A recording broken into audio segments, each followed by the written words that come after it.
میرا نام رانی ہے۔ میں پنجاب کے ایک چھوٹے سے شہر سمندری میں پیدا ہوئی۔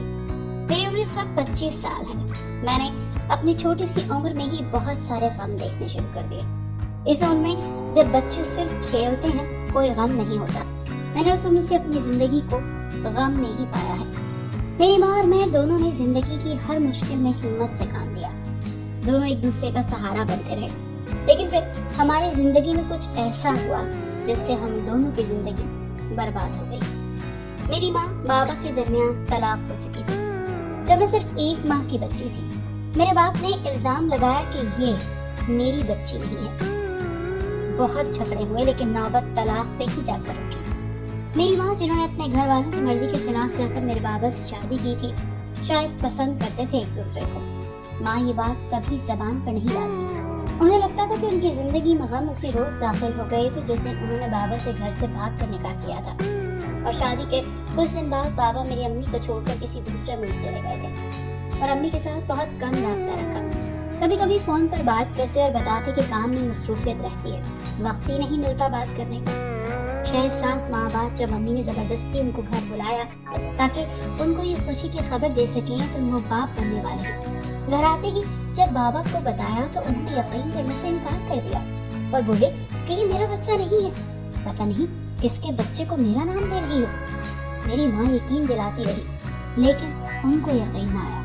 بابا نے ماں کو بولا کہ تم یہ بچہ ضائع کر دو، نہیں تو میں تم کو چھوڑ دوں گا۔ یہ کرنے پر امی راضی نہیں تھی۔ کاش امی تب بھی بات مان لیتی تو شاید مجھے بھی ایسے غم نہ دیکھنے کو ملتے، لیکن امی نے بابا کو چھوڑنا منظور کیا اور مجھے جنم دیا، اور اس وقت سے میری امی کی بری قسمت نے دروازہ کھول دیا۔ میں جیسے جیسے بڑی ہوتی گئی میں نے دیکھا کہ امی لوگوں کے گھر کام کرتی ہیں، جھاڑو لگانا، برتن دھونا۔ اس کام سے امی پیسے کماتی ہیں اور میرا اور اپنا پیٹ پالتی ہیں۔ جب میں نے اپنی آنکھیں ٹھیک سے کھولی تو میں بھی اسی وقت سے امی کے ساتھ کام کرنے لگ گئی۔ ہم جس گھر میں رہتے وہ کرائے کا گھر نہیں تھا، ہم پر کسی نے ترس کھا کر ہمیں اپنے گھر میں جگہ دی تھی۔ ہم لوگ ان کے گھر کا کام بھی کرتے تھے، ان کے ہر بات مانتے تھے، جو کام یہ لوگ بولتے ہم کرتے رہتے۔ جن کے گھر ہم لوگ کام کرتے تھے ان کے 2 بچے تھے، ایک لڑکا اور ایک لڑکی۔ میری ان کی بیٹی کے ساتھ کافی دوستی تھی۔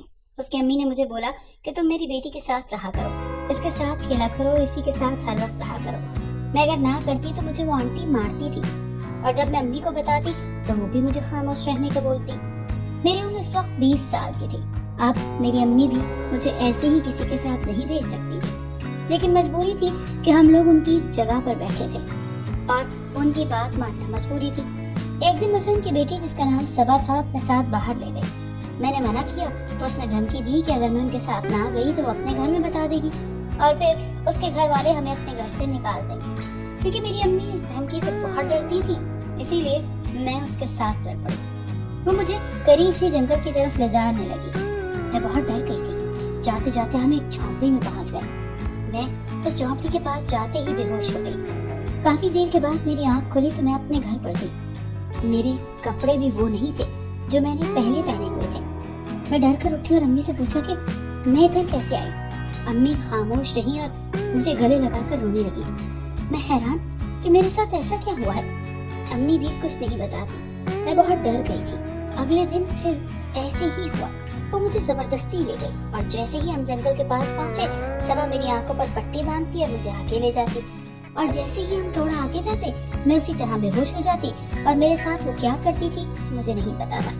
بس جب آنکھ کھلتی تو میں اپنے ہی گھر پر ہوتی اور اسی طرح میرے کپڑے بھی بدلے ہوئے ہوتے۔ میں امی سے پوچھتی کہ میں ادھر کیسے، تو وہ مجھے گلے لگا کر رونے لگتی۔ ایسے ہی وقت گزرتا رہا، میرے ساتھ یہی ہوتا۔ نہ تو امی بات بتاتی تھی کہ میرے ساتھ یہ لوگ کیا کرتے ہیں اور نہ ہی مجھے پتا چلتا کہ میں ادھر جاتے ہی بے ہوش کیوں ہو جاتی ہوں۔ لیکن اس بات کا تو مجھے پکا یقین تھا کہ امی جانتی ہے کہ میرے ساتھ کیا ہوتا ہے، لیکن وہ مجھے بتاتی نہیں ہے، شاید ان لوگوں سے ڈرتی ہے۔ میں دن بہ دن بیمار پڑنے لگی۔ میں روتی رہتی کہ میرے ساتھ ہو کیا رہا ہے، مجھے کوئی کچھ بھی نہیں بتاتا میرے ساتھ یہ لوگ کیا کرتے ہیں۔ کافی وقت گزر گیا، میرا جسم نڈھال پڑتا جا رہا تھا۔ میری امی بہت پریشان ہو رہی تھی۔ میں نے ایک دن امی سے بولا کہ آپ میری ماں ہو، آپ کو میری کوئی پرواہ نہیں ہے، میں اندر سے ختم ہو رہی ہوں، مجھے نہیں پتا کہ یہ لوگ میرے ساتھ کیا کرتے ہیں۔ امی آپ کو پتا ہے لیکن آپ مجھ سے چھپاتی ہیں۔ امی آپ ایسا کیوں کر رہی ہیں؟ لیکن پتہ نہیں امی کیوں چپ تھی۔ ان کو सब पहले ही मालूम था, लेकिन फिर भी वो मुझसे छुपा रही थी। अगले दिन सबा फिर आ गई और मुझे साथ चलने का बोला तो मैंने इनकार कर दिया और साफ साफ बता दिया कि मैं अब साथ नहीं जाऊंगी। अम्मी इस बात पर मुझसे गुस्सा हुई कि तुम जाओ। मैंने अम्मी से कह दिया मैं नहीं जाऊंगी, फिर चाहे आप मुझे कुछ भी बोलें, मैं आज आपकी बात भी नहीं मानूंगी। अम्मी मुझ पर चिल्लाने लगी, मेरा हाथ पकड़कर कमरे में ले गई और बोली कि अगर तुम अपनी माँ से प्यार करती हो, अगर तुम मेरी इज्जत करती हो, तो एक माँ तुम्हारे आगे हाथ जोड़ रही है, चली जाओ। मुझे नहीं पता कि ये लोग मेरे साथ क्या करते हैं। अम्मी आपको पता है, लेकिन आप मुझसे छुपाती हैं। अम्मी आप ऐसा क्यों कर रही हैं? लेकिन पता नहीं, अम्मी अभी भी चुप थी। उनको सब पहले ही मालूम था, लेकिन फिर भी वो मुझसे छुपा रही थी। खैर, जब अम्मी ने मेरे आगे हाथ जोड़े तो मैं एकदम से चौंक गई और अम्मी की तरफ देखने लग पड़ी और अम्मी की हालत अजीब हो रही थी। मैंने इससे पहले कभी अम्मी को नहीं ऐसे देखा था। अम्मी को क्या दुख अंदर से खत्म कर रहा था मुझे नहीं पता चल रहा था। मेरी अम्मी जिंदगी में पहले ही इतने दुख देख चुकी थी कि अब उनका जिस्म भी दुख बर्दाश्त करने की ताकत नहीं रखता था। मैंने अम्मी के आंसू साफ किए और उनको बोला कि मैं चली जाती हूँ, लेकिन आप मुझसे जो राज छुपा रही हैं इसका मैं पता जरूर लगवा कर रहूंगी। ये बोलकर मैं कमरे से बाहर आ गई। आते ही मैंने देखा सबा मेरी तरफ देखकर मुस्कुरा रही थी। मैंने सबा का हाथ पकड़ा और उसे घर से बाहर ले आई। बाहर आते ही मैंने सबा से पूछा कि सबा तुम मेरे साथ क्या करती हो? मैं रोज उधर जाकर बेहोश हो जाती हूँ, प्लीज मुझे बता दो तुम लोग मेरे साथ क्या कर रहे हो।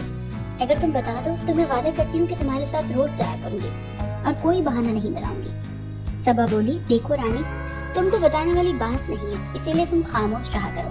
मेरे पास तुम्हारे फजूल के सवालों के जवाब नहीं है, इसीलिए खामोशी से साथ चलती रहो।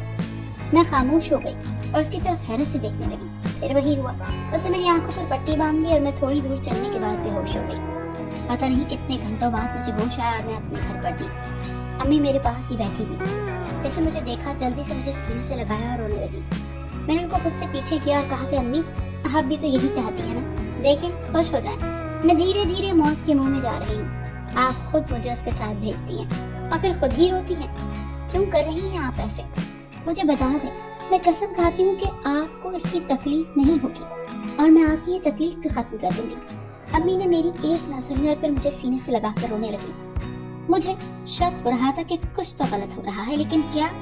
यही राज मुझे पता लगवाना था, लेकिन कैसे पता करूंगी मैं ये सब? सबके सब तो मुझसे छुपा रहे हैं, कौन इस वक्त मेरी मदद करता? लेकिन मैंने अब सोच लिया था कि अब कुछ भी हो जाए मैं पता करके रहूंगी। अगले दिन सबा जब मुझे लेने के लिए आई तो मैं जल्दी से उसके साथ जाने के लिए तैयार हो गई और मैंने दिल में सोचा हुआ था कि आज चाहे कुछ भी हो जाए इस रात से तो पर्दा उठाकर ही रहूंगी। मैंने जल्दी से सबा के साथ चल पड़ी। जैसे हम जंगल के करीब पहुंचे सबा ने मेरी आंखों पर पट्टी बांध दी, लेकिन मुझे इस बात का अंदाजा हो चुका था कि जो पट्टी ये मेरी आंखों पर बांधती है इसकी वजह से ही मैं बेहोश होती हूँ। जैसे ही सबा ने पट्टी बांधी मैंने उसी वक्त अपने नाक पर हाथ रख लिया और नाक को बंद कर दिया। इससे मुझे वो दवाई जिससे मैं बेहोश होती थी वो ना चढ़ी और मैं बेहोश ना हुई। लेकिन थोड़ा आगे चलने के बाद मैं जानबूझ कर गिर गई ताकि उसे लगे कि मैं बेहोश हो गई हूँ। उसी वक्त सबा ने मुझे खींचकर एक दरख्त के नीचे ले गई और मैंने ऊपर एक सफेद कपड़ा डाल दिया। मैं अब करीब थी कि आखिर मेरे साथ होता क्या है, लेकिन अगले ही लम्हे मैंने जो देखा वो देखकर मैं सत्ते में आ गई। मैंने देखा कि सबा मेरे साथ लेट गई और इसी तरह सफेद कपड़ा ऊपर ले लिया।